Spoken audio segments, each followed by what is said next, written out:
O'Reilly.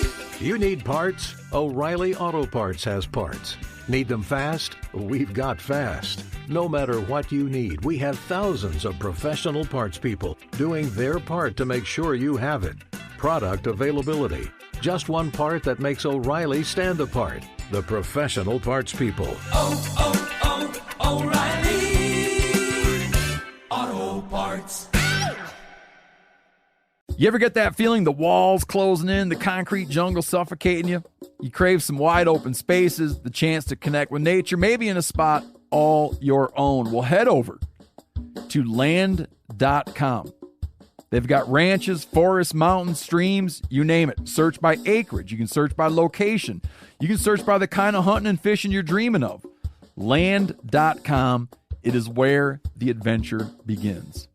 There's nothing like snook hook sets at dawn or catching a tarpon in the moonlight. Find your next fishing trip made easy on fishingbooker.com and experience the magic of the Sunshine State or any other destination on your fishing bucket list. Book a blue water adventure in search of sailfish or go snapper fishing with the kids. With over 6,000 captains and trips to choose from, planning your next one just got a whole lot easier. Download the Fishing Booker app on the Google Play or App Store, or visit them online at fishingbooker.com to book your trip today.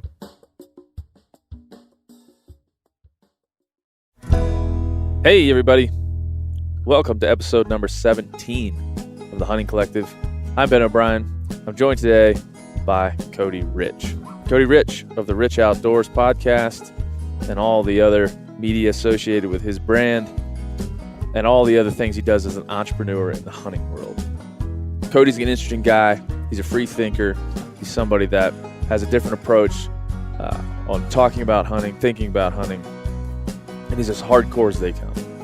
He spends a ton of time in the backcountry, just about as much time as he spends thinking about why he does what he does and how to make it better for all of us. So I had a great conversation with Cody in Bozeman, Montana.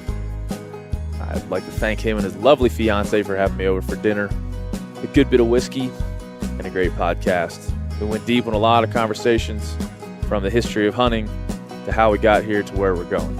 So we'll thank Cody one more time. I hope you enjoy episode number 17.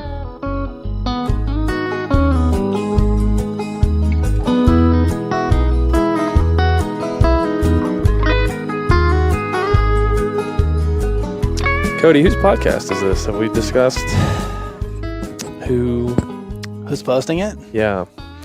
You know, it's funny. I'm doing a lot of podcasts with other people, and that's always like a conversation. I mean, this is both, I guess. Don't they do where you can share? You can both post the same podcast. Yeah. I don't like that. Really? We have to. No. I don't like. I'm selfish. Okay, you go first. Should we shoot for it, like Rochambeau for it, or it could be a rock paper scissors game. Yeah, that's at the for sure. At the end, we'll have people vote. We'll have people vote and see. I did one with Go Wild. Oh yeah, you did one the other day. Yeah. Go Wild, with Brad. Yeah, Brad's a good dude. Yeah, we did. We did one that was like 3 hours long. He told me. Dude, he told me. It was funny. I was like, where did time go? Yeah, I still got to post it on mine. I told him I would afterwards. That just means you're good at what you do. Like if you're good, I'm good at bullshitting.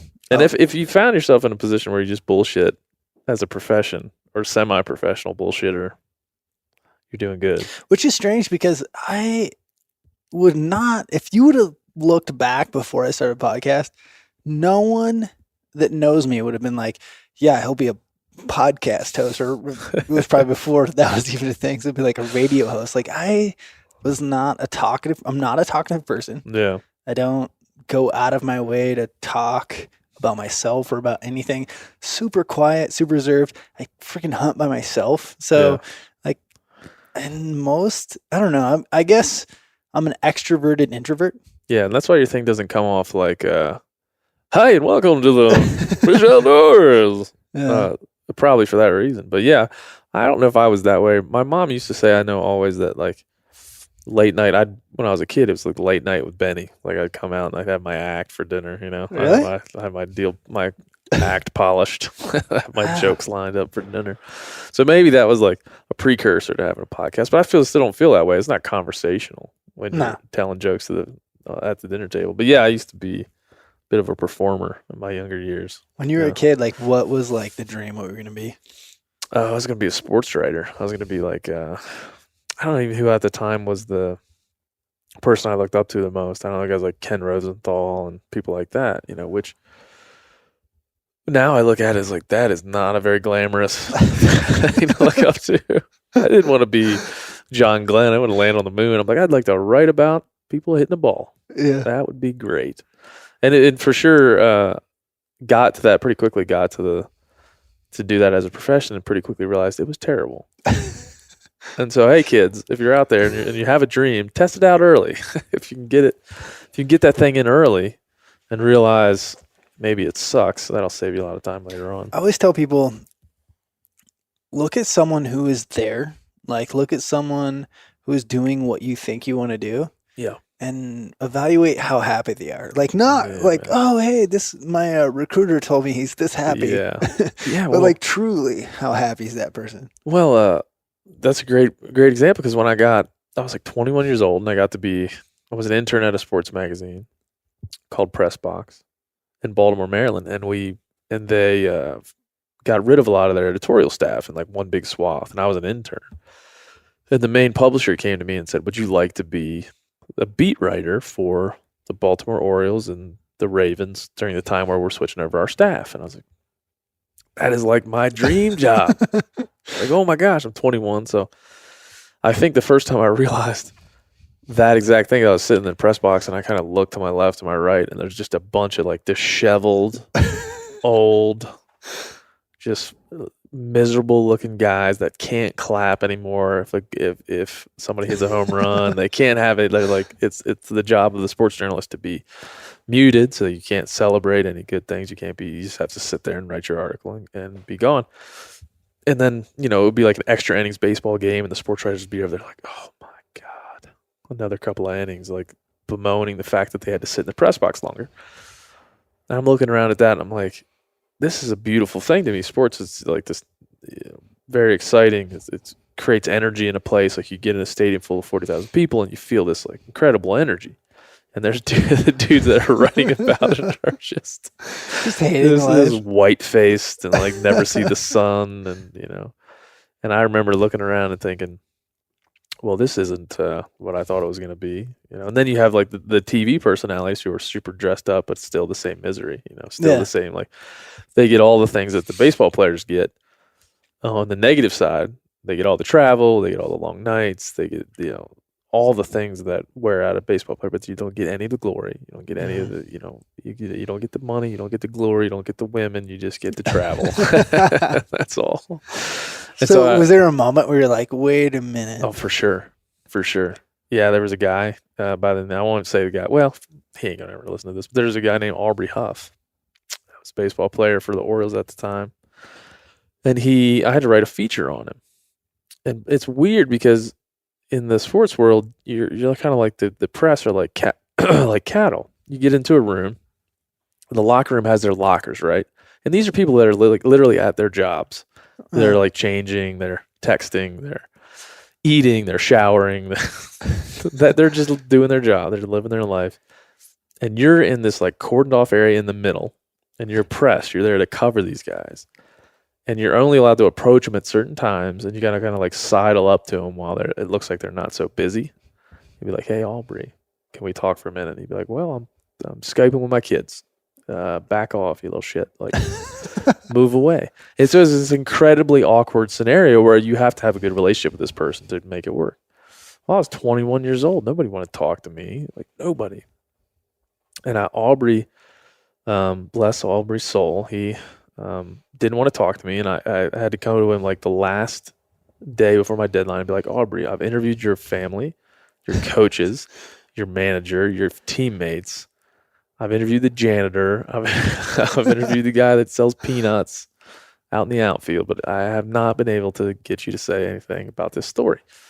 And it was a kind of a glowing review of his career, and he was having a good season that year. And he basically just came out of the shower after the game And he said, man, I don't have time for this. I said, I just need like 2 sentences. He's coming out of the shower in just a towel, and he dropped his towel, and he said, let's go. Let's do the interview. And I'm 21 years old, so I just got my recorder out, turned it on, and did a naked interview with Harvey Huff. And that was the time when I was an intern still. And so I didn't even really tell anybody at the paper. I just went back and wrote my article and wrote my feature article and did my thing and just was happy to still be there. But at some point I realized this is not the dream. This is not the dream. In fact, if I keep doing this, I will never appreciate sports again. I will hate them with all kind of fervor. And so I need to just chill out and figure something else out. And then luckily for me, I was in a bar and a friend of a friend was talking about his great job, worked for a hunting magazine, and he was leaving that job. And I was like, I'll look into that. And I did, and off I went. But at the time, I didn't realize you could be a hunting journalist in any way. I just thought hunting was just something you did. So luckily for me, that happened. It was early enough in my career. I didn't chase a dream for 10 years and realize way later on that it was. So this is me hijacking your podcast, and I like it. Hey, we've established it's my podcast. I'm notorious for this, but when you look back at like thinking about careers, and this is like always is fascinating me because I remember being a very young person, a kid, and having this like dead set dream on what I want to do. And I remember there was a teacher that walked into the room and said, I don't remember what the stat was, but like 80% of people go to college and they never become what they go to college for. Yeah. And I was dead set, like, no, this is the thing. Like, this is what I'm going to do. Like, you're so wrong. Weird. It turned out that I didn't become that. Son of a bitch. Yeah. But going back, like, okay, you go sports writer. What does dream job these days look like? For me right now? Because if I'm 20, and the reason I ask this question is because if I'm 21, I look at someone who's just a little bit ahead of me and I say, okay, what's their dream? Yeah. And how do I pull from that more than what I think my dream is? Yeah. Well, we were talking about this on a recent podcast with Casey Butler about, how do you get successful in a thing? Like I think it's more about how you define success, because a dream is something that you conjured, A reality is what you're talking about, like a tangible thing you can look at and be like, I'd like to have that. By its own definition, a dream is something that you've conjured in your own mind. It's just your form of happiness. That's your form of, I don't currently have happiness. I'd like it. And this is what I think it looks like. Mm-hmm. And that's what a dream is really. Yeah. And the fun part is chasing that very intangible, always changing dream as you perceive the world in different ways. Like you have different experiences. Like me, I had an experience that changed the dream I was chasing, but I was still chasing this level of like, I want to be passionate about something and I want to inject those passions into my 9 to 5, my daily life. And if I can do that, if those two things can somehow be married in a way that makes sense, then it's the dream. It's the same damn dream. Mm-hmm. It's just shifted as I've experienced things. And luckily for me, once I experienced the hunting community, like the hunting industry, I knew my dream was to be as impactful in that industry as I could possibly be. And then once I figured that out, I was like, man, it doesn't matter what I'm doing. It really doesn't. I mean, it would be nice to have money. It would be nice to, for people to respect me and all those types of things. But like at the end of the day, if I'm in the community and I truly feel like I'm passionate about that thing and I'm helping it and I'm making a good living doing it, and all those things are in this weird gumbo of, reality, maybe that is the dream. Yeah. It's imperfect. It's not really the dream that you might have seen in your head, but it's still, that's the dream. Like however you get there doesn't matter, because you're going to, every time something happens to you, your perspective will change and your dream will change with it. Has to. And I think that's like so important for, I don't want to say kids, because it's everyone. You could be 50 years old and be like, screw my 9 to 5 job. I want to do what I love.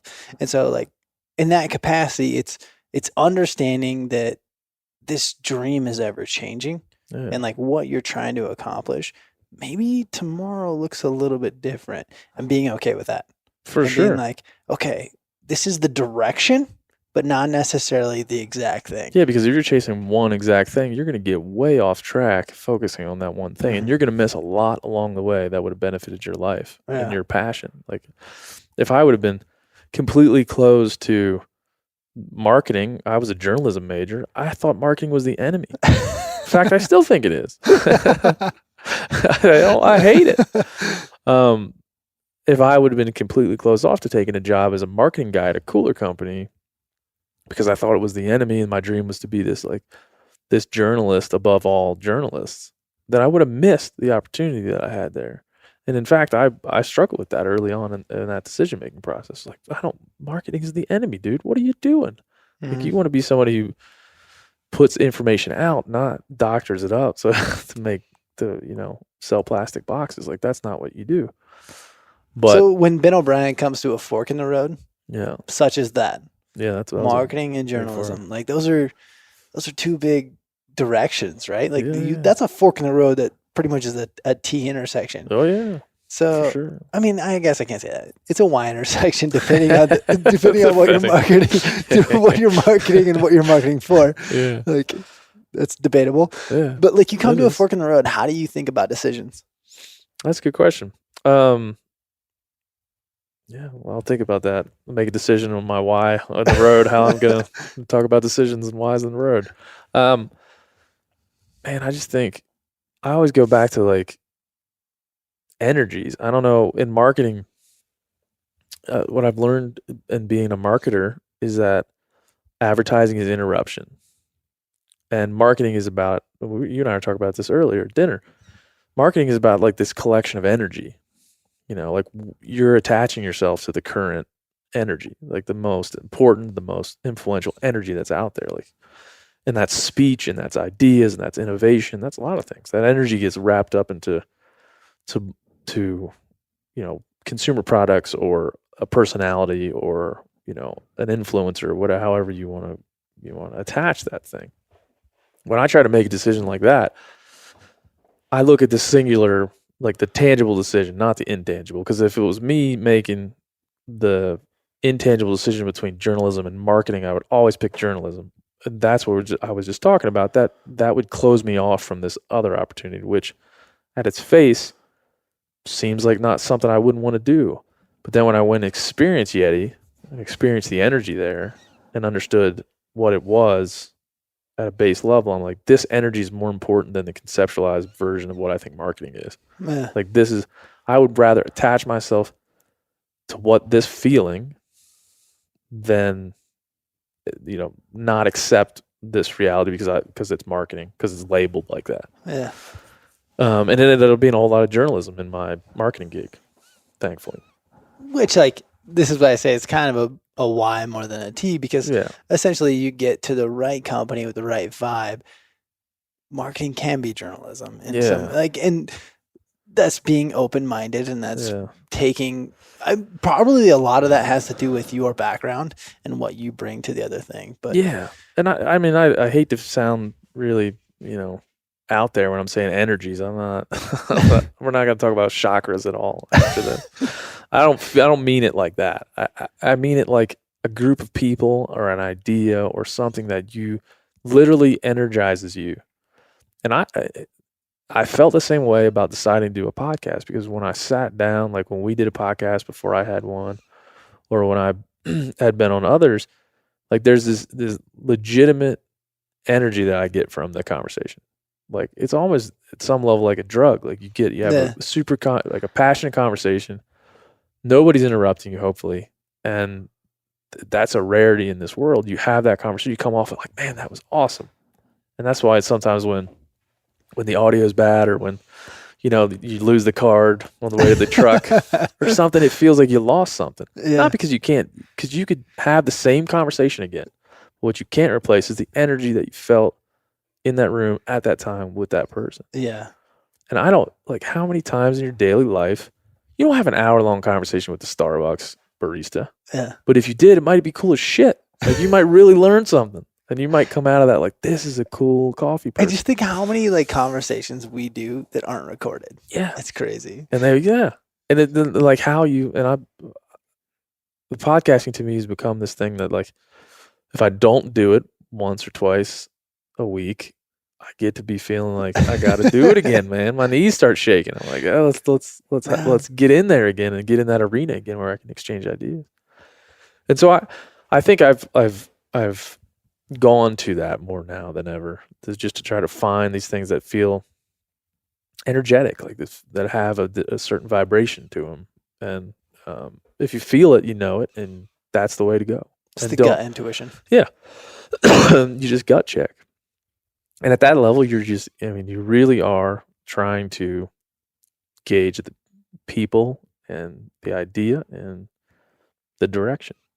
And if you say like, man, my dream is journalism. I'm not doing marketing, then you're never going to get to where you want to go. Ever. You're never, all those Y's in the road, you're just going to go left. You're going to be NASCAR. Well, and the reality is like, look how much you've learned from your experiences and like stepping out. And you want to like talk about, this goes back to say you want to master your craft of whatever it may be. Like you want to master your craft, you can't be a one-track pony or a one-trick pony. You have to be able to diversify. And for you to be a great journalist, aka podcaster, you have to understand the marketing side. You know what I mean? You do. That's a great point. I mean, you really do have to understand the motivation of the commodity and the motivation of the consumer to understand like how you marry that all together, because people expect some consumerism in their content anymore. Like, that's what it is. It's like, who you sponsored by, buddy? Like, who you hawking this week? Like, I'm not sure. Let me check the list. Like, and so that, I've had big time trouble with that too. Big time trouble with like mixing, like really wanting content to be honest and true, and like, but understanding that there's not a whole lot of people creating content not to make money at some level. Dude, it's so hard because like on a certain level you have to. Yeah. For the content to continue, it has to have funding, right? Like it can't just go on forever. And as soon as funding comes in, all this, it's not that the transaction is wrong. It's that as soon as money comes in, there's outside influence, and there's no way to stop that. Yeah. Even if every listener to this podcast started paying me $10 a month, their influence is now a part of the game. Part of it, yeah. And so there's nothing you can do. And so you just kind of have to, like, the only way to create content in this world and understand how you're going to get to where you want to go is like, how am I going to play the game as a setup? Because you're really going to have a lot of extra money laying around if you want to just do a podcast for the honesty of just exchanging ideas and getting that out to people and not trying to get anything out of it. Yeah. And there's no expectation in the market to do that. The expectation is like, you have a great podcast. How are you going to make, how many sponsors you're going to get? How many ads you're going to get? Yeah. And then I think it starts to play against itself. It's like, well, he's got 17 sponsors. He is good at podcasting. Should be like, wait a minute, man. Maybe that's the opposite. It's true. No, dude, that's so true. That's such a dilemma. I don't know if anybody cares about that, but. Well, I said that I was in one of the last podcasts I was talking about that. So you're just going to have to listen to this. Maybe you don't care about it, but like, I'm kind of a media geek. And I think these things are interesting because it goes back to how we communicate about hunting, like why we do it. And now I'm on this thing all the time saying like, I care about, the hunters, how hunters are perceived, and I care about this and that. But part of that is also I make a living off how hunters are perceived. So am I being completely honest in saying that? I don't know. No, it's so true. And it goes back as far, not as far as hunting goes back, but to the extent of the current world. Like it has a pull in it. Yeah. Whether you think it does or not. Yeah. You know what I mean? It's all, my buddy Aubrey Marcus, who runs On It, they say that all the time. It's like, it's a game. Did you just name drop Aubrey Marcus? I did. My buddy, too. I said my buddy. I know. Like, that was pretty. Yeah. Oh, damn it. Cut that. Let's, we're going to, 10 minutes, 53 seconds, we're going to cut Ben's douchey name drop. Last time I was on Aubrey's yacht, we were eating caviar, and we were talking about. No, he talks about the game. Yeah. He's like, this is a game, man. Like, this society is a game that we choose to play, and you choose how you want to play it, and then like what parts of it you want to play. And I feel like that about the hunting industry is like we're all, communicating in some way about hunting, and then at the same time, virtue signaling about why we're doing it and how we should be doing it. And I feel conflicted about that a lot, but I see the need for us to talk about why we hunt and how we're perceived and those things like that. So, Which I think a lot of people that don't live within the industry, if you hear this a lot, and yeah, we talk about it a lot. Like, what's the perception? What's the image that we're portraying? Right. But at the same time, 99% of the world, 95% of the world still has no freaking clue and just thinks we kill stuff for fun. That's right. So we kind of do have to beat the dead horse. Absolutely. Absolutely. Yeah. No. And I, to say I feel conflicted about that is to say, like, there's some small part of me that understands the hypocrisy of it, Mm-hmm. but it's still more important than my own hypocrisy, like my problems with that. Like, it's more important than that. And because it goes back so long, and because the idea is so core to who we are, it is important. And we need to keep talking about it. But again, just like that why in the road thing, like, we need to make sure as a community that we don't get too set on one destination. Yeah. We need to make sure we don't miss any really good things that we're not thinking about right now because we're all headed towards one way. Yeah. One of the conversations you and I had, this is probably a couple of years ago, but it had to do with we all have our own way of saying it, and we all have our own way of portraying it, what we do, what we are, who we are, all these things. And like the way you tell it is different than the way I tell it, the way Cal tells it, the way Steve tells it. Like, everyone has their own way, which is good because there's different ways of interpreting it. So different people always interpret things different ways. And so someone maybe latch onto what you say or what I say, or like, and because they're like, oh, that dang Cody Rich is from Oregon. I'm from Washington State. We're the same person. Why? See, now you're just giving people from Washington and Oregon an accent? I don't know why they talk like that. I was thinking maybe they would be like Yoopers. Yoopers? I don't know why I don't know why my like default accent is always like that redneck. Like, it is. Dale Jr.'s the best NASCAR driver ever.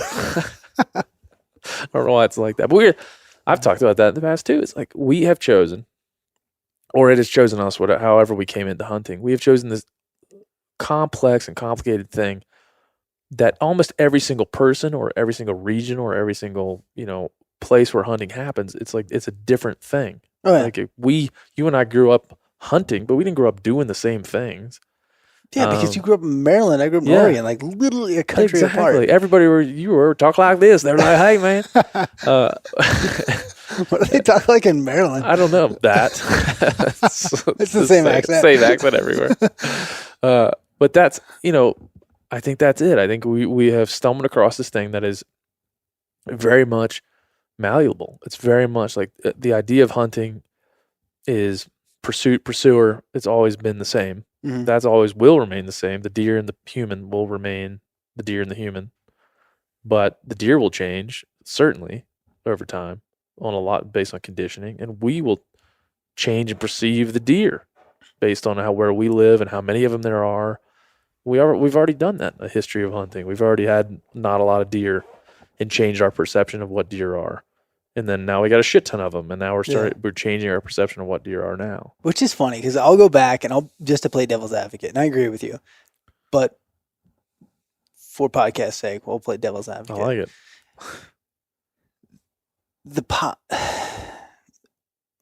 Hunting has changed in certain capacities from the start to the beginning. Sure. And I don't know. No one really knows when the start was. Like, that's a pretty undefined. Well, there's one, a couple million years. Yeah, we could go 12,000 years or I don't know, whatever it is, to killing mammoths with spears and whatever we did. We need Steve on here. I get real official and like there's a butcher site in Tanzania. Yeah. It's like 1.4 million years. Okay, let's just lump all that into subsistence hunting. Yeah. Like we were hunting for meat, right? Right. And then we got so good at it and or popular or whatever it was that we're sport hunting. Mm-hmm. So like it changes. But now that whole, you went from subsistence to sport to market to almost extinction, reset. Now I went early 19th or 20th century subsistence again to sport. Of course, we'll never go market again, but like history kind of repeats itself A little bit through the 1800s and the 1900s. Yeah. Because you have a little bit of like people only did it for meat, and then people did it for sport. And then in the 1900s, after like almost extinction, people did it for meat. Because you go back to like 20s, 30s, 40s, 50s, it was people hunted for meat. That was about it. Yeah. Well, they started to have technology they didn't have before. Yeah. And they could refrigeration? Shit, we could bring them back. Yeah, but the same could be said for the 1800s. Oh, absolutely. They had technology that have like, rifles. These things are amazing. Absolutely. No, I think I don't know if you agree with this or not in that spectrum. I think the modern idea of conservation is the one thing that changed because we now had the wherewithal to consider what we couldn't consider before. Because before, the deer was the thing that we had to kill to eat, and then a deer was just a part of the landscape that we took, just like we plowed a field, or we were just manifest destining the entire damn thing.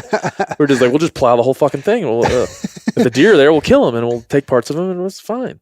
But then when conservation became a thing, it was like this massive course correction in those ideas, where now we could look at the animal with a truly different value system for the first time. And so I think that's the seed change in what you're talking about, because it does repeat itself and it is cyclical.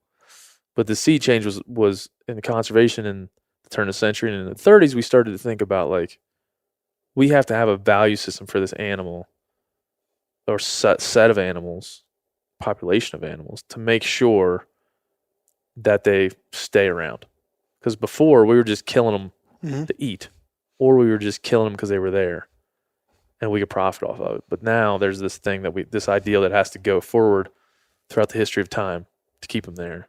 So I got a question for you, and I have a theory, but I'm going to ask you what your theory is. Okay, I like where we're just batting this ball back and forth. I like this. So subsistence, sport, market hunters. Let's just label those into 3 times. Who do you think had the idea for conservation? A good one. Subsistence, sport, market hunters. Because we originally were subsistence hunters. Sure. Did it for meat. Sport hunters came along from Europe. And then market hunters with this whole growth of America. So then we had market hunting. Who had the idea? And who, like, it's not even like who specifically, but just like, where does that stem from is the question. I think you're looking at, I think it was it's kind of embedded in each one of those things. Like the idea of, so take subsistence hunters, for example. If you kill them all, there's none left, right? So they were practicing conservation, but were never able to define it and set it and be like, this is the value system. Because I'm sure, I've never been a subsistence hunter. I was not alive in the 1800s, but I'm fairly sure that somebody along the way were like, look, let's only kill a few of these fuckers so there's more around.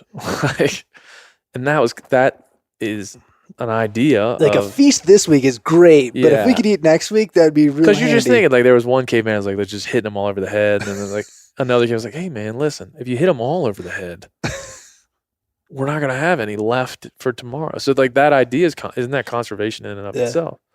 And the same with market hunters. Like if we can't profit off these things, if we kill every single one of them, in the modern sport hunters the same way, we can't have fun collecting the trophies if there's no trophies left. And so I think the idea was always there, like in the way that you always had to have animals to have the thing that you wanted, whether it was life or fun or Can I play money. Can I play devil's advocate again? Please just don't even label it. Just that's your role now. And like this is me shooting from the hip. Like no academic. Don't couch it. Just throw it out there. Don't. So the one thing we'll go back to podcasting and money. Yep.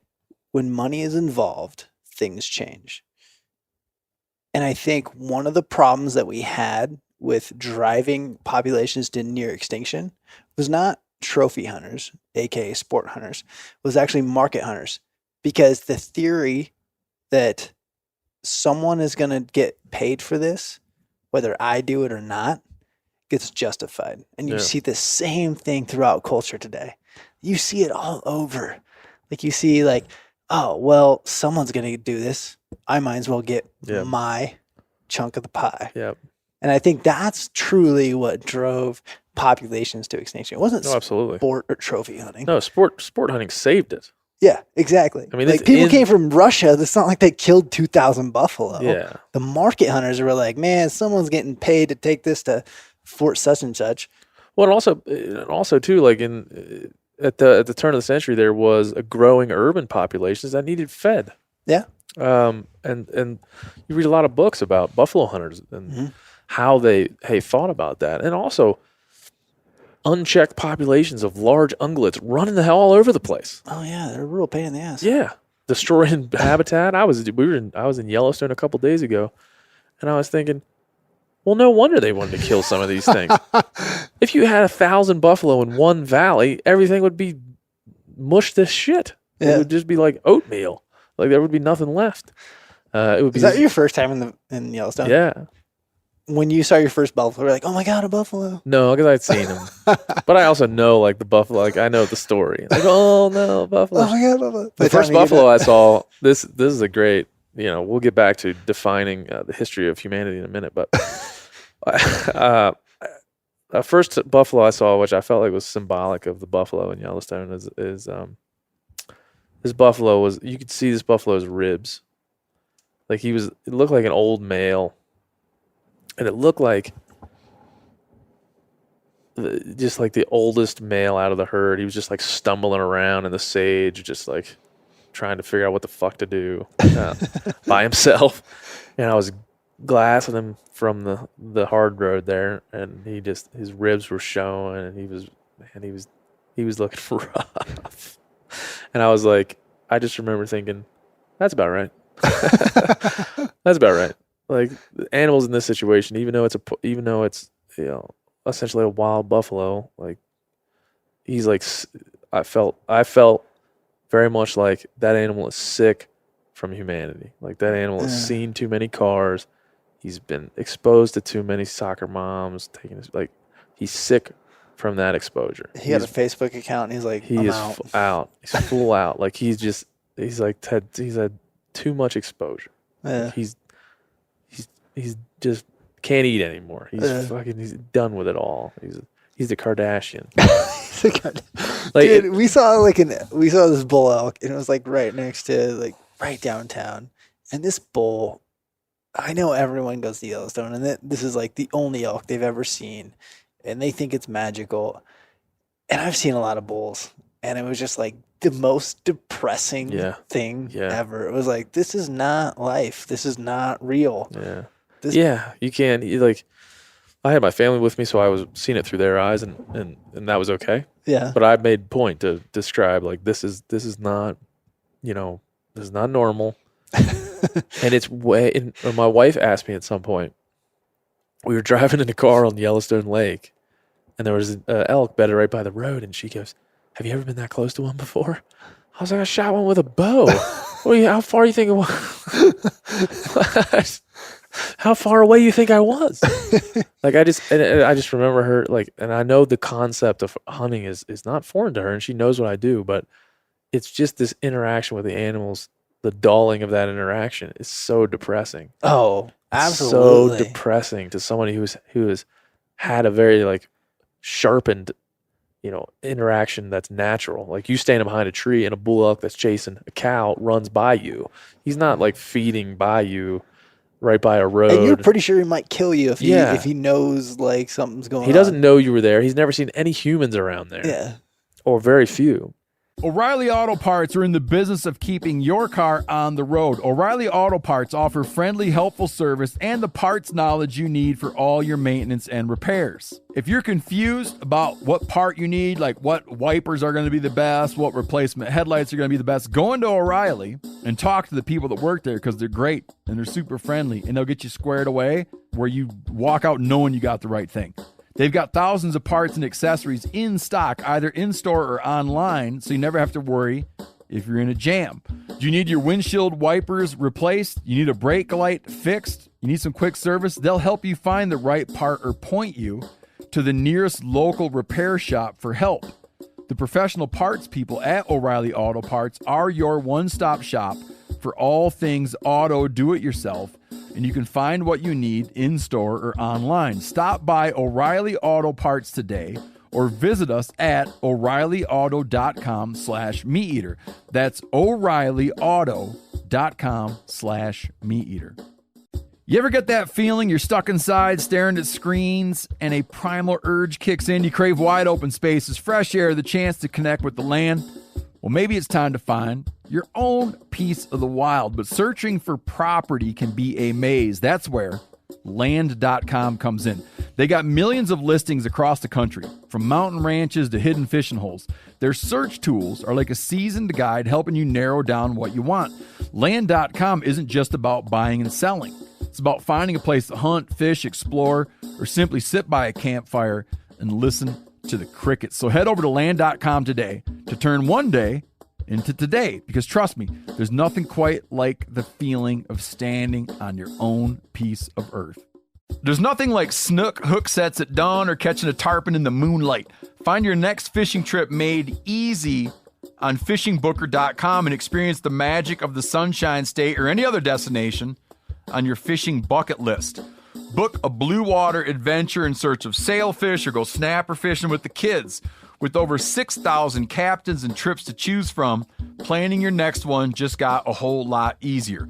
Download the Fishing Booker app on the Google Play or App Store, or visit them online at fishingbooker.com to book your trip today. Which is so contradictory to Yeah. the people who see those things. Like they go to Yellowstone and are like, oh my God, save the elk. I'm like, you don't even understand. This is not even, this is a robot elk. Yeah. You don't understand. Like you're not aware of elkness. Like you're not aware of what an elk does behind closed doors when it's not attached to the hard road. Like you don't understand the being of an elk, like what it is, what it really is. And if you have to spend a lot of time, I don't maybe even don't know that, but you have to spend a lot of time outside around elk to understand what an elk truly is and what it, it's a giant forest horse. Like it's crazy, this animal. It's like the difference between going on a date with a hot chick and renting a blow up doll. Yeah. I don't know if that's a safe assumption, but well, you still touch it. It's still there. It's kind of real. I like that. I didn't know where you're going at first. I thought, oh shit, this is too early in the podcast to be going this deep with analogies. But no, I think it's like you can still touch it. It's still there. It looks real. It is real. Yeah, but it's not the real thing. But I did appreciate Yellowstone for the endless splendor, like the endless. Like, oh, another canyon, another beautiful canyon. Oh, well, there's a sunset. That's great. It is. It is. I won't diminish Yellowstone in that capacity. But I do think the animals, and that's why people get gored, and that's why there's interaction. There's signs everywhere. Don't pet the mountain lions. Like they're because that human animal interaction is so. It's just, to me, it's like this invalid thing that we've created as a way to say, oh, I've experienced. It's a false reality. Yeah, it's a false reality. It goes back to what I was talking about. 95% of the population thinks, oh, we drive around in trucks and drink Bud Lights and shoot stuff from the window. I value those natural interactions with animals, as natural as they can be in the situations that we create.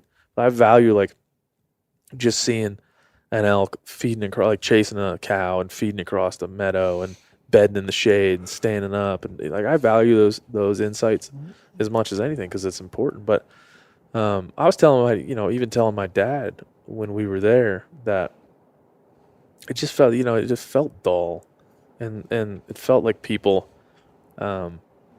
maybe just didn't understand what they were doing. So how do we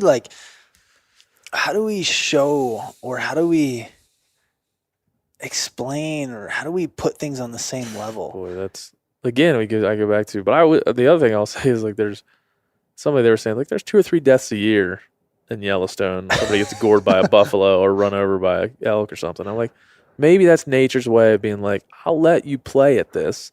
I'll let you have your little playground that's fake, but I'm going to take 2 of you. Okay? I'm going to let 1 million of you in to play like you're in nature, but I'm taking at least 2 or 3 of you out. Like, I'm going to exact that toll. You can fake it, and I'll let you fake it. I'll even send the buffalo right to the road. But 2 of you are going down. That's the price you got to pay. That's the tax. That's the tax. But I don't know that they're like, I just think by the very first podcast I ever did, Renell and I talked about this, and he said it's hopeless. And I said, well, maybe there's hope. That's a jaded, man. There's got to be a way. I think me too. And I said to him, like, there's got to be a way. And he was like, good luck with it. Yeah, let me know what you find out. Because there is such an incredible chasm between the reality of somebody who goes outside and does that, not for a living, but as part of their livelihood, as part of their life, it's part of their identity. You're wrapped up in mountains. You feel a different way when you see a mountain. Mm-hmm. Like you feel absolutely different than the person who's never hunted and sees a mountain. They're like, wow, that's beautiful. It's like a painting. And when I see a mountain, it's like this 3-dimensional thing that I can go up that. Oh, I go up that ridge right there. Oh, look at that! Look at that flat right there. I bet elk bed right there, and then you go across that. It's like this 3-dimensional thing. It's like, and other people are looking at it like a painting. Like they can't get in there. They can't touch it. I'm like, I've touched it. I know what's in there. And so I feel like that's one hell of a chasm. And not everybody's was going to want to go run off in the mountain with me and you. Yeah. You know, not everybody's going to want to do that, desire to do that. And I don't want anybody out there that doesn't desire to be there anyway. Yeah. And so I'm not, to this point, I'm not sure how you take somebody who doesn't desire to be there and put them there in the way that you and I appreciate. And I don't think they could ever take me to New York City and show me the cool value of New York City in a way. Because when I look at New York City, I look at this like is an incredible anthill that I don't understand. I don't really want to be part of. I don't like it. To me, it's like a painting. It's just like this thing that I see. I'm not often inside of it. I don't get the energy there. But when somebody lives in New York City, they're like, dude, have you ever been out in Brooklyn on the streets after this? And like you feel this energy and it's like this beehive of people and ideas. And you're like, oh my God, it's great. Like, dude, that is annoying and loud. And I'd much rather be. It smells a lot like anxiety. Yeah. It smells like that. Like I can't see the horizon, dude. I don't want to be in there. And these people are like, I can see the horizon. Fuck, that's And so there's such a difference there in just the way you think about things. Okay, left field. We're coming out of left field here. Do you think IR, AR will have any impact on that? Do you think we have the ability to show people? I mean, technology is getting crazy, man. Yeah, like, man. Maybe it's going to be to the point where you can experience on a certain level. The interpretation is the interesting part, but you could experience everything I've ever experienced. Yes. In a blink of an eye. The interpretation is the difference. Because you could put me in New York, and your interpretation of New York, well, not yours, but someone who enjoys New York is going to have a different interpretation of that than me. Yeah. I'm going to have anxiety and like, get me out. Boy, one time I stood in line for like an hour at Dunkin' Donuts to get a bagel. And I had the most. By the time I was eating that bagel, it was like a little piece of breaded anxiety. I was like, this is the worst. Just get down. Yeah. I was like, this is terrible. But yeah, man, I don't know. I think what hunting has going for it particularly is that people in urban areas, people that have virtual reality, people that are experiencing this, unbelievable energy and even with VR they can experience anything they want. Life is a touch of a button. Like they can create their own realities. I think you'll never be able to escape the ultimate reality of going out and experiencing things that can't be manufactured, that are unpredictable, that are beautiful in their violent nature, that is beautiful for its danger and its freaking and the things that might make it inherently something you don't want to do. I think hunting has that going for it. I think as the more urban people get, the more they're going to have some innate desire to go and see what that is. And the more virtual reality they have, the more they're going to want the reality. I think we've seen it with cell phones. I mean, we've seen it with all kinds of technology. And it's already happening with cell phones. They haven't even, smartphones haven't been around for that long. And there's already screen time apps where people are trying to figure out how these things are negatively affecting their lives. I think hunting has that going for it. Yeah. Escapism will help hunting in the future, I think. I've seen it already. No, I think you're right. Like the same way like Instagram has created this, I don't know, like false reality of what we do and don't do. But at the same time, it's also put people to go do things. They want to spend their weekends, and maybe it's for the wrong reasons. Maybe they're trying to do it for the Instagram post. But at the same time, it's putting people out there. And I think the inverse of that is that it creates people who want to go out and do things, because it just kind of puts you in that place, in like a place you wouldn't have gone before. Yeah. And so, whether it's, virtual reality or augmented reality that interests you in doing something cool and exciting, you're like, oh man, I want to check this out. What is this all about? Like, do it for real now. Yeah. So no, I think we have that test run. We have that going for us in the future, and we really do. And I've seen it in people already. I've taken out people that have never left the city, and I've taken them out. And just seeing a landscape, or just shooting a rifle, or just going on a weekend hunt and killing a javelina, like that could be a life-changing experience. I think the ultimate problem is how do you get that person to repeat that experience? Because you need a guide, you need somebody to show you, give you access to places, and show you what to do.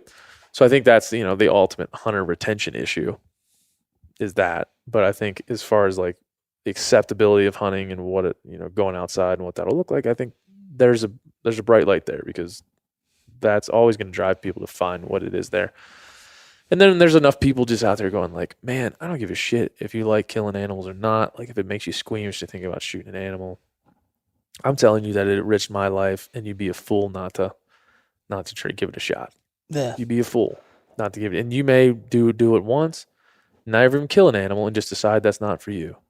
But I think you're foolish not to at least try to escape there once and see if that changes your perspective in such a way that you'd want to continue to do it. Like, and there'll be plenty of people that want to.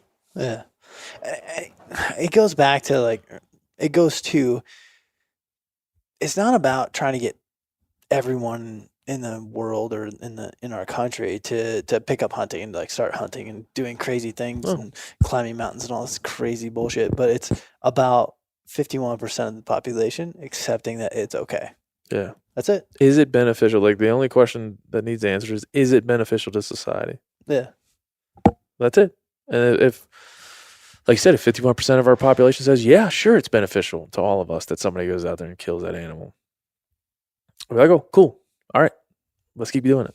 And as soon as that switches over, becomes 49-51 the other way, I feel like you'll never get it back if it ever goes that way. She gone. Even escapism, like that might help, but once society's like let go of what hunting is, oh man, I don't know. I would like to think you get it back, but it would be tough. I don't think you ever get it back. I think you get it back. So hey, listen, everybody, let's hang on to this. Let's claw this thing. Let's keep it around.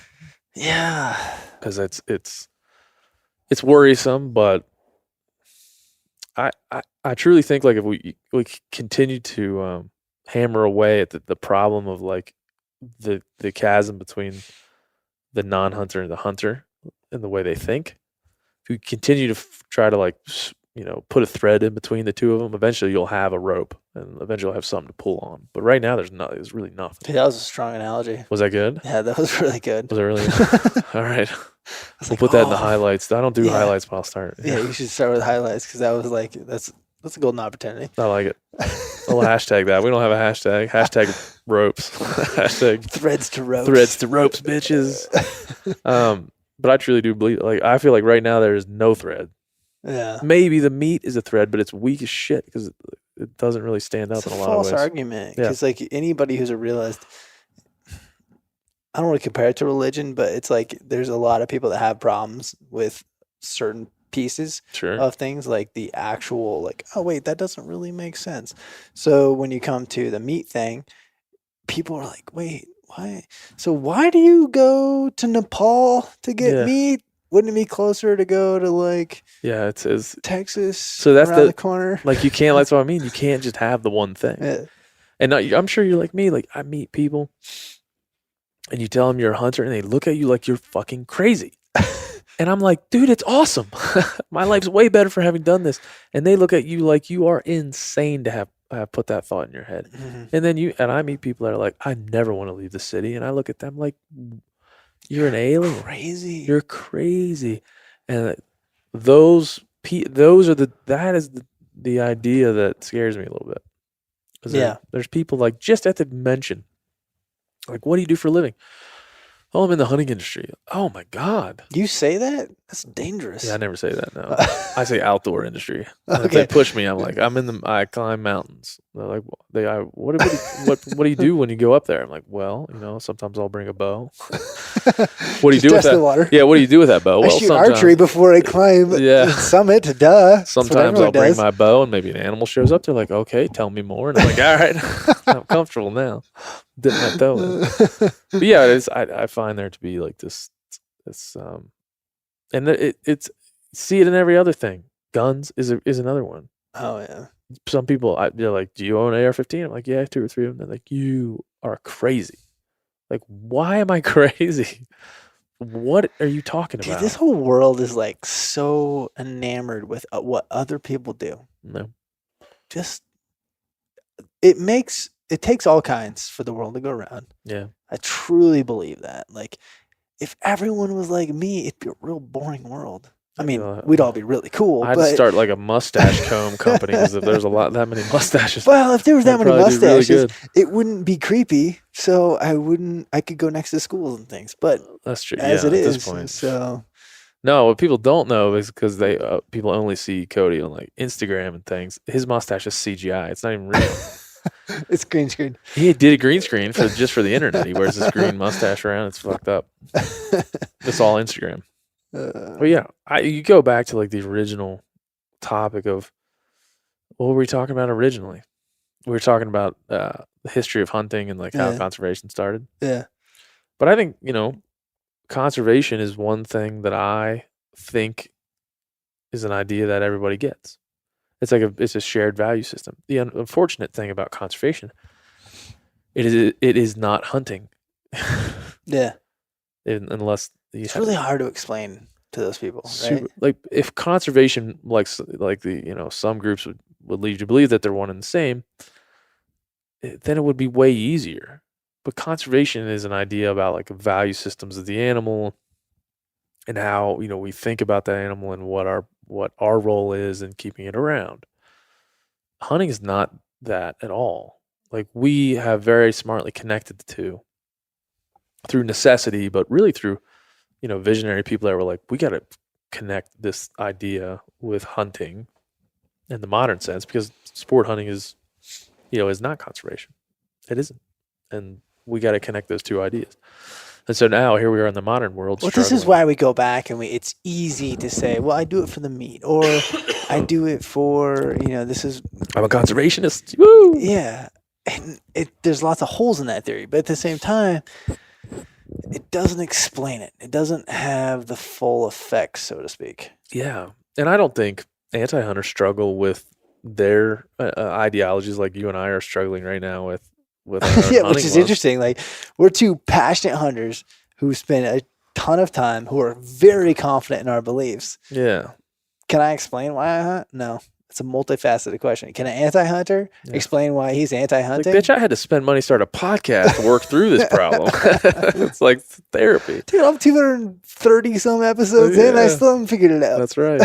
That's right. No, and I think anti-hunters are very like resolute in their animals are sentient beings. Don't kill them. They're sacred. At some level, I'm sure there's varying degrees of that. Now, the people that truly believe that, like we truly believe in hunting, I don't think are sitting around like, you know what? Maybe some animals, maybe like frogs, we could kill them. Mosquitoes. Yeah, mosquitoes. Ticks. maybe I've never really sat in a room with an anti-hunter and had that conversation or heard two of them having. We should have an anti-hunter on and break. I'd love to. I tried to get a guy named Jeffrey Flocken on. If you're listening to this, Jeffrey, which you're definitely not, just casually. Yeah, just if you just happen to be listening to a hunting podcast. Yeah. Hey Jeff. He's in I think it's the International Animal Welfare or something like that. You can see I really know a lot about Jeffrey, but he I try to have him on because he's a staunch anti-hunter and he has a lot of good ideas. Like he has, mostly about Africa and trophy hunting and those things. But I wanted really to talk to him about his ideas around, our value system because he pokes a lot of holes in the huntings, like, armor, like the conservation thing and those ethics and he is what I feel like is a good job of sussing out some of the things that need to be talked about from a completely different chasm, and he does it pretty, he does it in a smart way. But even then, I think him and I would just, we'd probably never get anywhere. Yeah, we probably wouldn't. It's because I don't imagine that he questions his stuff the way I question my stuff. Obviously, he's a vegan. I hope so. Yeah, because if not, it's a little bit tough. But excuse me, I'm taking a drink of whiskey. Let's mess with my mic. I ran out of whiskey. It's gonna be a long podcast. I know. I'm just sipping. Yeah. So I wonder, because that anti-hunter thing is such an emotional deal. It's such a, when you're emotional about something, you're pretty damn set on what that thing is, and you're not. The best way to go into any argument, and I would love to go about this with an anti-hunter, say Jeffrey, for example, would be to go into the argument, and it's not an argument, it's just a discussion, and say, what would make you think the opposite? Yeah. Because if the answer is nothing, then I might as well argue with the chair next to me. Yeah. You know what I mean? And yeah, I feel like that's where anti-hunters come from. So if someone were to come to me and say, hey, what would make you think the opposite? What would make you think that hunting was bad? For me, personally, it would come down to and obviously there's a timeline on this, because if you said, hey, listen, you have to stop hunting for elk to survive. Absolutely. 100%. I agree. For sure. I'm in. If you said, hey, you have to stop hunting for 10 years. Man, really? I'm going to try to help you come up with a better solution. Yeah, let's figure this out. Let's try to figure that out in 5. But if you're sure. But if you're real sure. Let's be sure. And you ran this through every algorithm you have, then I would do it. Yeah. So I can't say I'm incapable of discussion, right? You could come discuss this with me. If there a way, yeah. What is the problem and what is your proposed solution? And if your problem is that there's not enough elk, well, that's arguable right now. We have plenty of elk. But if your solution is not hunting, okay, let's work through that. Yeah. And that's what I'm just curious. What would an anti-hunter solution be, and or what is the problem? Yeah, I mean, what would you said, hey, what would get you to go hunting and kill that animal and find that to be beneficial for not only yourself but society and that animal in the natural world? I always wondered. I would start with the value system. It's look, man, you love this animal, you love it. This is your you believe that animal is important at some level as your life. And then you feel responsible for standing up for that life because you feel like it's equal to yours. That thing has rights. You have rights. You're a good person for standing up for what you believe in that way. Being an animal rights person doesn't mean you're a bad person. Now, people that manifest their animal rights activism and death threats and shit, we can talk about them later. But guys that are just truly believe that this animal has the right to live and that they cannot be the arbiter of when it lives or dies because it has those rights, and they wouldn't want those rights taken. We call that murder in our that's why they're always hunting is murder, because they're equating the choosing to take life as opposed to like the necessity of it. So I would just say, like, we both, like, let's strip away that and be like, I care about that. I love that animal. I love it. Like, I want them all to live great lives and they have rights in my eyes. And you think the same shit. Like, you think the same thing I think. Now let's bring back hunting and non-hunting, anti-hunting into the conversation. Now we both starting from the same starting point, but we're walking opposite directions. Like, you're walking this way. Where does that come to? Yeah, I'm walking this way, and we're getting further apart all the time. Like, we started at the fucking same place. All we have to do is turn around and walk towards each other. But we're so now set in our direction that we have to travel that we can't turn around and face each other and have a conversation, and that's a problem. And I would start there, be like, if we can start with that value system and start having that conversation of, I love the animal, you love the animal. I don't wish ill on it, you don't wish ill on it. I want him to be around forever, you want him to be around forever. What the hell are we doing, man? Dude, yeah, we need to have Jeffrey on. We live in the North American model of wildlife conservation is literally the most unique. We could talk about Africa because they don't have that same value starting point as I do. No. And as Jeffrey might. Because the locals don't love them. They don't. Yeah, so but luckily here in America, we have that shared value system with everyone, non-hunters. There's not a whole lot of people like, fuck, man, I wish all the deer would just go away. Yeah. There's probably they're so annoying. They're probably a few people there. They're probably some people, they're like guys that run botanical gardens. Yeah. But yeah, so I think that there's very few people that would just out and out say, like, I wish they would all go away, which means we all want them to be here. Here we are. We're on the same page. We're on the same page. We're just unlucky enough to have like one person on one side wanting to kill it and eat its flesh, and the other person wanting to pet it and send it to a park. Like, if you had a wild ass guess how this turns out 20 years from now, I think hunting loses. Really? Hard. God, that's a scary thought. I think it loses hard. I think we're just in the middle of it. We don't even know. Well, we kind of know. Everybody, like even me, I'm always trotting out the like 11.5 million is down from 14.5 million license holders. Like, we're in the middle of it.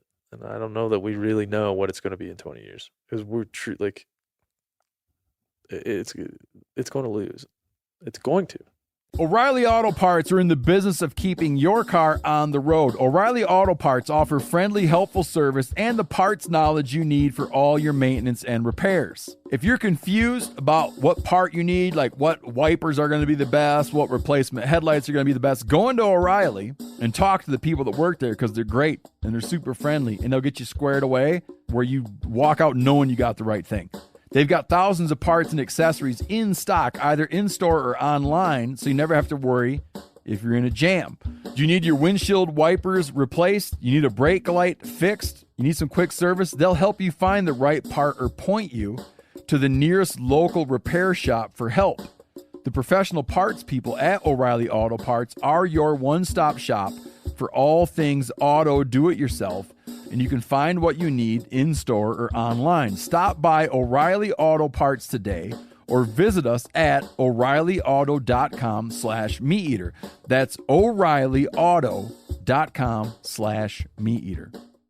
You ever get that feeling you're stuck inside staring at screens and a primal urge kicks in? You crave wide open spaces, fresh air, the chance to connect with the land. Well, maybe it's time to find your own piece of the wild, but searching for property can be a maze. That's where Land.com comes in. They got millions of listings across the country, from mountain ranches to hidden fishing holes. Their search tools are like a seasoned guide helping you narrow down what you want.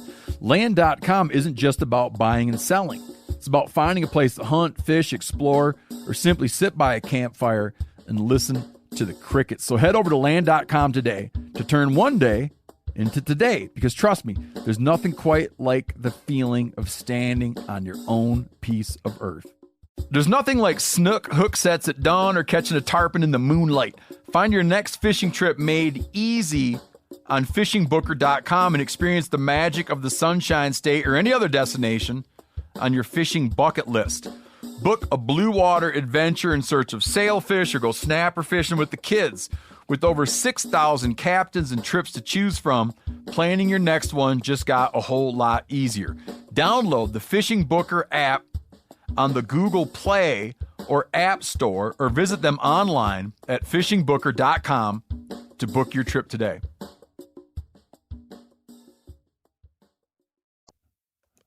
I truly believe that. I don't know. That's a scary thought. But I don't know what I don't want to say like it's going to end. They'll be outlawed. But they're definitely it's going to be. I think that grizzly bear thing in British Columbia is the future to me. Like, how could you not think that? Go back to the 1970s and tell me, what urbanization has done from now to then. Yeah. Well, do you think urbanization isn't accelerating? Yeah. And so tell me in 20 years ago, tell me 20 more years of urbanization, what that's going to continue to do. Well, and the strange thing is, like, urbanization is going to crush the animals more than hunting ever thought of. That's and then right. we're going to get blamed for it. Well, then you talk about parks and you talk about, how many, you switch it back to Yellowstone or even you go back to Africa. Like if you don't want any trophy hunting in Africa and you don't want that and you want to take away that value in the animal, you want to try to value that same animal through photo safaris, you have to run so many more people, such bigger footprint to impact that ecosystem in a more dramatic way than a few hunters going over there to shoot one big critter. And so that's not a simple equation at all. No, and it changes, not to mention it changes the whole dynamic of things because, if you talk about killing one elk versus 50,000 people taking a picture of an elk, you get elk like the Yellowstone who lost their soul and turned into a blow-up doll. Yeah, and we allow that, and we have to allow it. But I do think hunting will always be around in some form. But I think public perception is going to start to eat at its core. It's going to have to. There's no, I say that and I also say the thing about escapism, but I think escapism and those types of things will continue to allow it to be around for sure. Yeah. But we went from having Amazon be able to deliver the other, like when Amazon Prime first came out, we were having some friends over, my wife got like a cake, some playing cards, and like a tire iron delivered to our house. She ordered online and it came 2 hours later. Yeah. Like that concept didn't exist 10 years ago. That was so out in left field 10 years ago. Yeah. And so now Amazon's like taking over the country and they're going to be drone delivering things to your house. And we're going to be more disconnected every generation going forward. So maybe 20 years is a little short time because that's only a couple of humans from now. But maybe 50 years or 75 years, it's going to be hard to find a human that really thinks the way you and I do.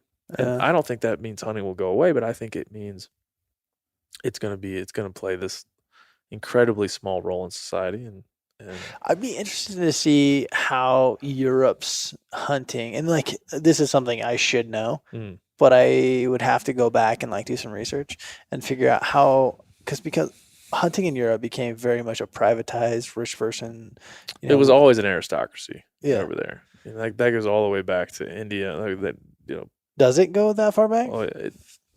Well, let's just say Europe. I'm not no historian either, so I won't act like I am. But the aristocracy was always, I've been in places like Bulgaria where the aristocracy, like the only hunting culture they know is the aristocracy, high fence hunting preserves where the communist dictators would bring all their, dictator buddies. Like that's the hunting cultures that they know.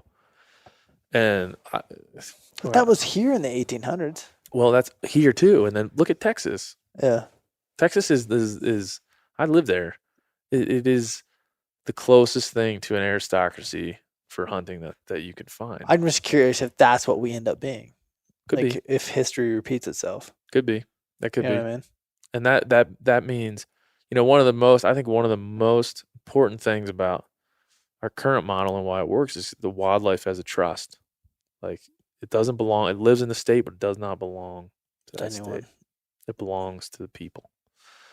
It doesn't belong to anyone, but it's managed by a state. But it can, it can come. And as soon as you start to privatize lands to the point that Texas has, and then you can put a fence up, and then you've privatized the wildlife. It's no longer in trust. Yeah.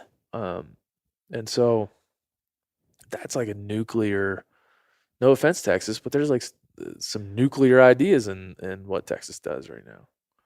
There's some pretty cool things they do, but mostly nuclear. If you would go down the tenets of the North American model of wildlife conservation, they don't follow any of it, like maybe one of them, two of them. And so that's allowed. We're not going down with bulldozers and bulldozing the fences down because it doesn't line up with our ideologies right now. Yeah. And so I just think that's one reality. But I think that the other reality is that hunting takes on less of an importance in society, we'll find ways around hunting's connection to conservation. We'll find ways around hunting's connection to meat. We'll find ways around it. Yeah. No, that's a legitimate fear, and I think that's probably closer to what it would be. Yeah. I mean, in New Zealand, they raise red deer like cattle. Yeah. There's a lot of pieces to that puzzle early on that dictated that. Same with Texas. Yeah. I mean, Texas had the Alamo. They never had public land. Yeah, I mean, Texas was when we acquired Texas, it was all state private lands. Anyways, there was never any. They were never part of this. Yeah, there was no Louisiana Purchase where they could say we declare this and this and this. It was already privatized land. So which is early pieces of the puzzle, and I'm not justifying what they have done or how it operates. Sure. Same with New Zealand. Like, market creates that. Yeah. And in true capitalism, that's sometimes the problem. I'm very pro-capitalism, but there are certain problems to that. Yeah. So like with New Zealand, oh look, we make extra dollars when the stag is bigger. Yeah, this non-native. That repeats itself. So then it just gets out of control. Yeah. Because people like to make dollars on things. It's man, it's a super complicated topic, and I'm sure I wish I had better perspectives on those other histories and to inform it, but I don't know that there is I would love for somebody to really take me through an example of how wildlife management changed in an area, in a place, in a country, in a region, in a continent. I don't give a shit what it is, but like and maybe Africa's the one, maybe when they started forming concessions and they went from almost no wildlife to a bunch of wildlife behind fences and started taking in money from trophy hunters, like that's a seed change in the way that they see animals, but a seed change from necessity. You know, we don't have a lot of necessity when it comes to wildlife in this country. You know, we have a lot of elk, we got a lot of deer, we got a lot, wild game at least. We got a lot of turkeys, we got plenty of sheep, But no one's ever had the public ground that we have. So AKA no one's ever had the public animals that we've ever had. Yeah. So those concepts are all within hunting, but I think it always goes back to public perception. None of that shit matters if the public doesn't. None of that shit matters if the public doesn't understand the good. Dude, 51% of the people think you're wrong. Guess what? You're wrong. And in this case, like if the public doesn't understand the good in hunting, I feel like we're just kind of like floating through, and we aren't really in ownership of it. Yeah. Because. I don't know what the numbers are, but I would assume that over 51% don't agree with hunting right now. Like if we took a national poll tomorrow and people are like, hey, is hunting good or bad? That's what I mean. Close? That's what I mean by like in 20 years it could be. 20 years? I'm talking about tomorrow. That's what I mean. Like, do you think it'd pass? I think it has. I've seen polls where it has passed. But it's always it's changed, right? Because modern sport hunting has changed the way people think about. Like they split hunting into two camps. Non-hunter has trophy hunting and regular, ethical man hunting where he eats the meat. But they've split it into two camps. So you've already taken an activity and split it up. Like some of it's good, some of it's bad. Now, parts of that I agree with, but that's for the 11.5 million hunters that buy licenses to be split into these two groups with good hunters and bad hunters, now your 11.5 doesn't seem quite as strong. I don't know how many quote-unquote trophy hunters there are out there that are in that 11.5 million, but I would say that... Dude, that's a slippery slope. I would say that of that 11.5 million, the ones that are trophy hunters by definition, by the non-hunter's definition of the term, would not pass public approval. If you ask, is trophy hunting okay to the entirety of the population of this country, you would get overwhelming. Now we're getting in like, how do you even like compete with the media? Yeah, like that's a. But the trophy hunting term is there like to delineate the bad hunting, isn't it? Yeah. But I'm a treasure hunter. Yeah. Treasure bulls. Treasure balls, baby. Treasure bucks. Hashtag treasure bucks. But yeah, I mean, I think that's the problem, that we've cordoned off a bad portion. And that's not necessarily always true. Trophy hunting isn't necessarily always a bad thing, but the public perception was what we were discussing. We go back. Trophy hunting is bad. So there it is. I mean, but the hunter, whatever you want to call it, air quotes, hunter definition of, or hunter way to combat trophy hunting is to say we're meat hunters, which is BS. It's bullshit. Yeah. And conservation is the other one we say. Yeah. Like those two. Which there's holes in it. And so people probably get tired of me saying that. It's like a white lie doesn't cover everything. I just say, like, hunting is the thing I love, and then the experience and all the things. There's all things wrapped up in the experience. And people heard me say this a million times, but the byproducts of that experience is meat and conservation. Yeah. I'm always aware that it's there, but those are not the reasons I'm doing the things I'm doing. Like, they just aren't. I think the better answer is to go after the experience. Yeah. To go after this embodiment of everything we do wrapped into one. Because, well, let's try to name, I bet you can name like 20 things that embody the experience. Time outside alone, time in nature, time spent with close friends, and the camaraderie. Yeah, this super 3-dimensional experience that's like highs and lows, the challenge, the skills, that the innate skills that you have to learn about the danger, wilderness, the unknown, the unknown, the disconnection. Like, there's 10 right there. Yeah.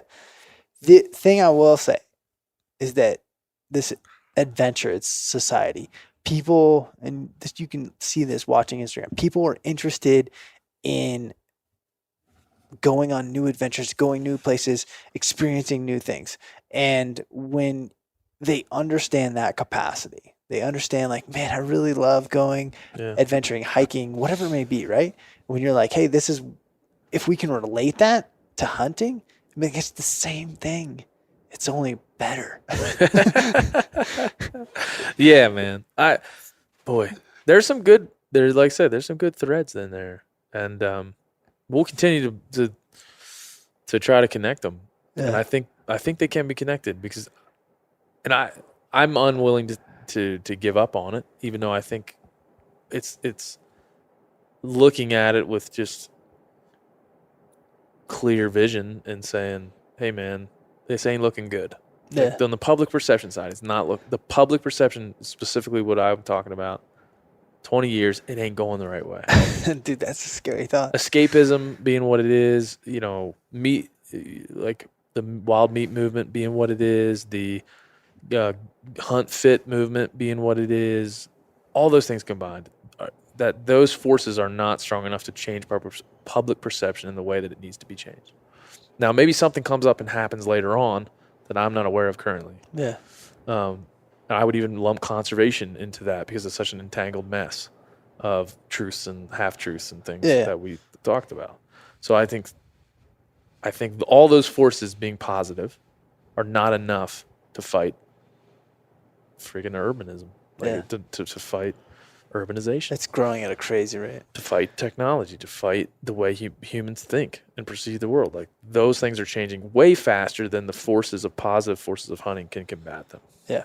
And just because this is like your podcast, I will say, like, my theory, and I don't want to like downtrot the meat aspect of it, because I do really truly believe that people get into this, they tell themselves like, oh man, I'm going to do it for the meat. Sure. And that's awesome. That's great. I laugh because you're going to experience so much more. It's going to change your life. Yeah. And it's so cool that like, meat is what we tell ourselves. I see it all the time. People are like, yeah, I just really wanted to get out there and I want to harvest my own meat. And I laugh, because I'm like, you're about to experience a life that's so crazy, and the experience are so rich, and they'll just change your perception. Like, yeah.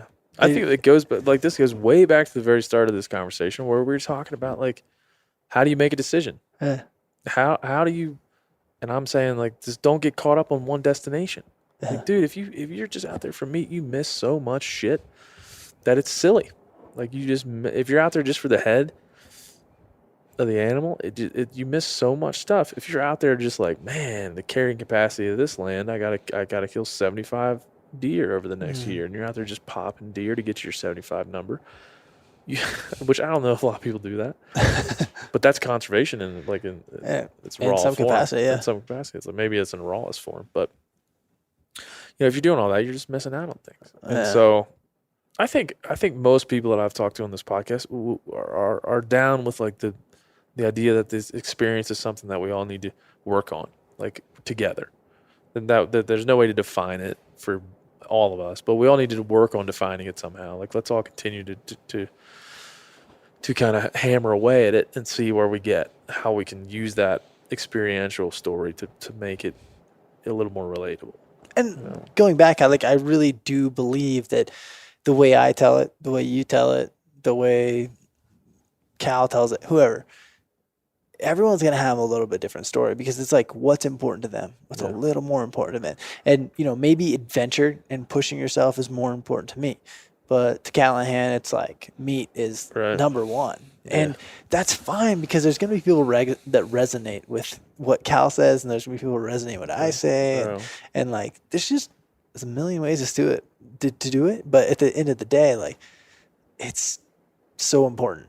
Well, that's right. So that's why like your podcast and the things that you do are important to me, because I want them to succeed, because it's important. I think that I've talked about this before, and this is the other thing that I don't think is quite powerful enough to get hunting in the future where it needs to be. But there's a group of like 25 to 45-year-old folks that are just now discovering hunting for the first time through people like you, through people like Callahan, through people like Ranella.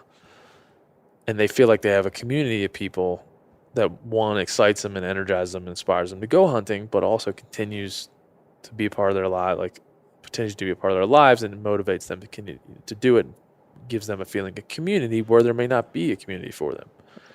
Because there's a lot of people that live in suburban areas or that live in urban areas that go hunt, but they don't have a bunch of buddies that do. Yeah. And they need somebody. And I think your content and other people's content like yours will allow that 25 to 45 age demo to create a new generation of hunters just in there.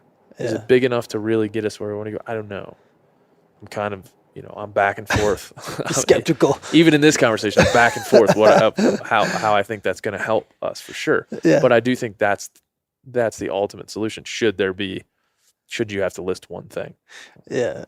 It's there's two parts to that.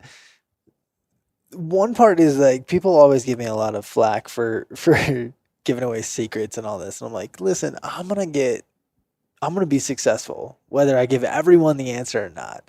And the more people I can help be successful, the longer they do it. Because I've met people, just this weekend, we hunted with some guys with the Hushin and the Born and Raised guys. And the guy, started hunting 8 years ago.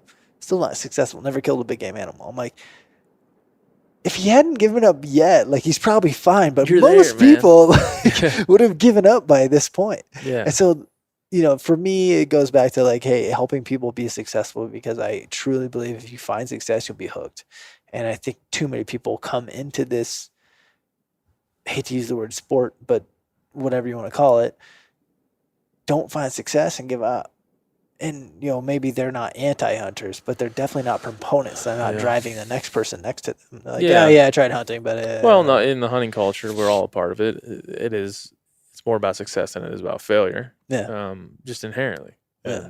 And I think that's natural and okay at some level, but also, I think we need to be cognizant of those people out there that are looking to connect with failure. Like, they're looking to be like, man, that fellow on Instagram seems to always turn up with a dead animal.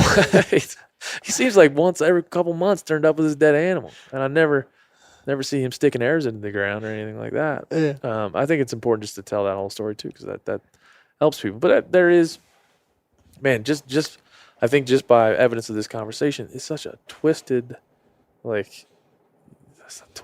can't put your finger on it. Yeah, man. And so it's good to start conversations for sure. And I hope people can think about, because even what I take away from this conversation is like, there's so many hopeful things that you can talk about. But at the end of the day, and I've said this before, but at the end of the day, if hunting was a business, you would not buy stock in it right today.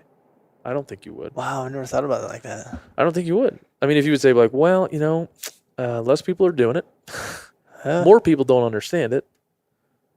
And that is both those trends are going in the wrong. And if you were an investor in hunting, you'd be figuring out how You'd be like to make it popular. You'd be like, yeah. You'd be figuring out how. You'd also be like, well, I bought in the 80s at 18.5. Really thought it was going to skyrocket. And I thought we'd be at like 35 by now, and I could cash out and make my money. But we're down there at 11.5, so I got to stick with this thing. I'm just going to ride it out. Because I'm not going to get out and lose all that money. At this point, I lost it. My retirement's gone. And so I firmly believe that, but I believe we all need to know that. Like, these conversations are only as good as the perspective that we have about what's going on. Man. That's an eye-opening perspective, because if you're an investor in hunting, and you should be, you should probably be doing your damnedest to fix that stock. Yeah.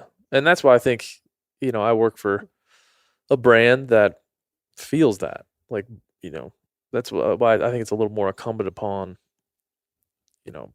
all of us, brands, media folks, influencers, whoever, is to continue to understand that, like, things not doing too good.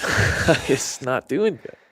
And there's articles in Forbes about the issue with conservation funding and the fact there's less hunters, less people there to fund state wildlife agencies. Like, people are starting to take notice that, like, this thing is from the street level. Do you think it is though? Because I feel like from the street level, I feel like, man, and maybe it's just because I'm engulfed in it a lot more than I used to be. Yeah. But I feel like there's so many more people hunting. And I get you talk about West versus East Coast thing. Maybe. It's hard. I can't quantify that number. I'm just really trusting whoever did that survey. I do not have time to do my own survey. Maybe they just crack down on the number of dudes buying licenses for their wives. Wow. And, like, we just cut that number in half. Yeah, that could be. That could be. Yeah, I mean, I hope they're right. I hope they're wrong. I hope those numbers are terribly wrong. But at some level, they are what they are. And it's always been, you look at the trends, it's since the 1980s, that number's been kind of. So we were celebrating, remember, like 2011 maybe? We were celebrating, like, it didn't go down. Oh, really? There was a short time where some numbers came out that went from, 14 million to 14.5 or something over a very short period of time. I'm just kind of making that up in my head. But there was a period of time where hunting had kind of flatlined and wasn't consistently going down, and that was like a celebration. Like, we did it! What? More women came and they're saving us. But then precipitously, boom, fell right off the cliff in the next 5 years. Missed it by one. We almost had it. It's all that 1 in a million talk. Yeah, I think that's why I like to have these conversations, because it's as important to me as anything that I have outside of my family, and that's why I'm unwilling to have just one idea about it. I'm unwilling to be like, hunting, it has to be this, it will always be this, and this is the right way to do it. And if you don't do it this way, you're screwed. So, like, I'm always contradicting myself, and you'll always just never get to 51% if you only do it your way. Yeah, and that's why I'm always rethinking things I just said. Yeah. Like, was that right? Seemed right. I had solid reasoning around it, but maybe it wasn't even right. Dude, I get that way when I'm like halfway through a sentence. I'm like, wait a minute, where was it going? I don't know if that's right. Let's keep going with it. Just run it. Keep going with it. Well, before we go, I want you to try to, like, we were talking about being an entrepreneur earlier, and you are one, and a successful one. You have any in episode, I think 14, talked to Casey Butler about kind of the same idea. Like, what is it that allowed you to, make a jump and not have a 9-to-5 and really just take what, like, your own ideas and turn them into your livelihood? Like, what would you tell people who have that question? Because there surely is a lot of them. Which it's tough for me to answer that in the capacity that I've never actually had a 9-to-5. So I don't know any other way, but one of my biggest motivators, and Kelsey will tell you this, because, like, there's bad days. Everyone has bad days, especially entrepreneurs. Entrepreneurs actually have twice as many bad days. Fun fact. Yeah. We'll put that in the bullet points. We'll put it in the show notes. Fun fact. She's like, well, you can always go get a job. And to me, that is just like the number one thing that motivates me to push harder. It's like, I can't do it. I can't work for anyone else. But I think that stems from, man, you only get one life. You only get one life and it's so short. Do what you're going to do. And like, I don't know why or how I ended up with that mentality. I'm just super thankful that I have it, but there's nothing like entrepreneurship is my oxygen. The same way hunting is. Like, and I think about this a lot. I was hunting this last weekend and I haven't got a chance to hunt a lot just because I've been busy grinding. But I was like, man, I love hunting. Yeah. It was It's raining. great. It was terrible. We didn't see a bear all weekend, and I loved it. And I was just laughing to myself, thinking like, man, this is my oxygen. This is what keeps me going through the hard times. And in the same capacity, the flip side of that is that entrepreneurship to me is like the same thing. And then it doesn't necessarily have to be entrepreneurship. I think doing things you love is what's important, whether that's for yourself or the company you work for. If you believe in the company you work for and you're doing it, what you love, that's what's important. And that's all. That's it. But the reality is do what you love, because it's not that hard to make a living doing what you truly enjoy. And it doesn't have to be for yourself. I think a lot of people struggle through life trying to work for themselves when you could work for a company you truly believe in. Yeah. You know what I mean? Yeah. Like you could sitting at the opposite end of the table. I've never worked for myself. Yeah. But you've worked for awesome companies, you've done awesome things. Yeah, that's right. I mean, these companies is like you're selling a little bit of yourself to them. Like you're selling that connection and the belief of what they do, and you don't have overall control of the thing, but you have to be proud to be part of it. And I think that's the difference. And if you're part of something really cool, then that's okay. To the point that you're part of something you don't really believe in, and you're just 9 to 5 in it. But I'm sure you've been there as well, as where you had to take a leap of faith. Oh, absolutely. Taking a marketing job when you're a journalist. Yeah, absolutely. Like you had to take that leap of faith, and it boils down to like, hey, it feels right, the vibe's right, the energy's right, the chakra's right, whatever you want to call it. But at the end of the day, you get one run, man. Yeah. One run, do what you want to do, because it's not like, man, you're blessed to be in America where you can be like, today I'm a journalist. Tomorrow I'm a marketer. What is the name? Marketist. Marketist. I'm a marketist. We may have coined that too. We got a lot of stuff we got to save off this one. I got so many hashtags. So many hashtags. Yeah. Do you think I should have a hashtag for this podcast? What is your hashtag? I don't have one. I think hashtags died like 2 years ago. Did they die? Yeah. All right. Well, I've been posting them to MySpace. Nobody seems to be paying attention. I know. I saw some growth in my MySpace account when I used hashtags. So yeah, thank God. That was me. I was the one clicking. I was like, finally, somebody else is on MySpace. We're together. I gotta know. Well, man, I appreciate you having me out to your house here in Bozeman. It's nice. Seems like you got a nice gig here. And what Bozeman's you're doing? terrible. Yeah, I think Bozeman. It snowed. It's, for the record, it snowed last night. Yeah, it's June.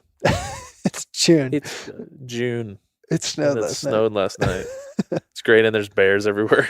Yeah, dude, it's terrible. I mean, there's 13 grizzly bears in my trash can today. I couldn't take the trash out. I would never. I pulled up, and then you got Cody there. He's like wearing a buffalo hide with a shotgun. Like, it's real Western out here. You guys don't stay in your homes. Hide your kids. Don't move to Hide Bozeman. your wives. Don't come here, please. Thanks, man, and appreciate. We had a lovely dinner with your lovely fiance. Fiance. I call her Beyonce. Fiance. Man, I don't like the word. You guys fiance. get married in like a short time. Yeah, like a month away. My God. In true Montana fashion, my backyard. Get up, backyard wedding. We'll watch out for the bears. I will say this I keep saying to end it, but we keep going. We were talking about, and folks can tell us, this will come out before the wedding. So if you guys think it's a good idea, let us know quickly. We were talking about whereas a Yeti might sponsor the wedding, and I will unabashedly make this happen and make Cody wear like a giant Yeti patch on the back of his wedding suit. I would wear a Yeti onesie. Oh, And then we were talking about maybe, not to throw Stone Glacier out there too heavy, but maybe Kelsey could be sponsored by Stone Glacier and be wearing a Stone Glacier pack or just going down the She's aisle. gonna walk to that Stone Glacier pack. First light dress. I'm like, babe, the shoes are really nice, but crispy Boots, full on. You can lower the low tops. That's this fine. goes back to like the very beginning. We're like talking about selling your soul to the devil. Yeah. Or whatever. Why not? Like somebody's got to pay for those pork chops. Like exactly. Catering's expensive. So if everybody thinks it's a good idea for Cody to get his wedding sponsored by various outdoor companies, let us know, because then we'll have to get a film crew and see how that shit goes down. I am okay with this. All right. Check back in July. We'll let you know. All right. Thanks, man. Sweet. That's all. That's it. Episode number 17 in the books. Thank you, Cody Rich, for having me out to your beautiful home in Bozeman and for the great conversation and the whiskey. Next episode coming up. It's very exciting. Not that Cody wasn't exciting. It was a great conversation. But the next episode is with none other than Cole Kramer. You may know Cole Kramer from Kodiak, Alaska. You may know Cole Kramer from our hunting trip to Nepal, which I've spoken about a lot on the podcast. Or you may know him as a Sitka athlete. But he is an interesting fellow, and I am glad to have him join me for episode number 18. So check us back next week. Until then, huntingcollective.com, articles, videos, other podcasts, guys like Steve Ranella, Remy Warren, John Dudley, Shane Mahoney, and many more. So check us out. We will see you next time. Bye.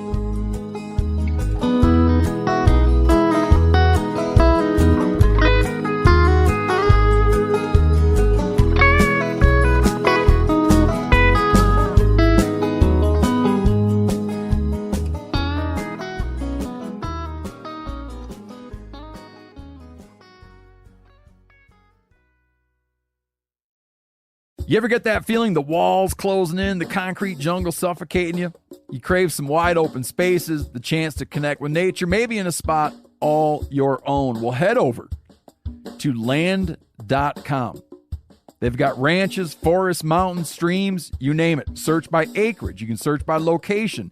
You can search by the kind of hunting and fishing you're dreaming of. Land.com. It is where the adventure begins.